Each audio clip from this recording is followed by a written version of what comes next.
ভিডিওটি দেখলে আপনি আপনার শিশুর জন্য ভালো একটি সিদ্ধান্ত নিতে পারবেন শিশুর গ্রোথের বা স্টেমিনার জন্য। এই যেমন ধরুন, আমরা বাজার থেকে আমাদের শিশুদের জন্য কোল্ড ড্রিঙ্কস, কালারফুল চকলেট, বিভিন্ন চিপস, বিভিন্ন ফাস্টফুড শিশুদের গ্রোথের জন্য খাওয়ানোর চেষ্টা করি। আসলে ওই খাওয়াগুলো কতটুকু যৌক্তিক, এই এআই এর মাধ্যমে কোনো একটি ব্র্যান্ড হয়তো তুলে ধরেছে। তা ভিডিওটি আমার ভালো লেগেছে বিদায় আমি আমার টাইমলাইন থেকে শেয়ার করেছি আমার বন্ধুদেরকে জানানোর জন্য যে আমরা আমাদের শিশুদেরকে আমরা মার্কেট থেকে বা বাজার থেকে যে জিনিসগুলো খাওয়াই কতটুকু তার শরীরের জন্য উপযুক্ত। তার বিপরীতে ফল ফ্রুটস খাওয়ালে যে কী ধরনের স্টেমিনা বা গ্রোথ হয় তাও তুলে ধরেছে ওই ভিডিওটির মাধ্যমে।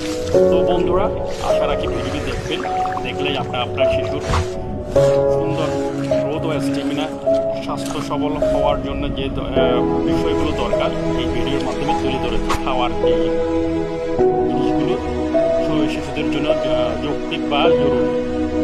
তো দেখতে থাকুন এবং আপনার শিশুর জন্য ভালো একটি সিদ্ধান্ত নিন। আপনার শিশুকে খাবারগুলো খাওয়ালে আপনার শিশুর গ্রোথ বাড়বে এবং বুদ্ধিমত্তা এবং স্বাস্থ্য সব কিছুই বিবেচনায় সব দিক দিয়েই আপনি উপকৃত হবেন ভিডিও দেখলে। তো ভালো থাকুন, দেখতে থাকুন। আর যদি ভালো লাগে থাকে আপনি আপনার টাইমলাইন থেকে শেয়ার করে অন্যকে দেখার সুযোগ করে দিতে পারবেন। Bye bye.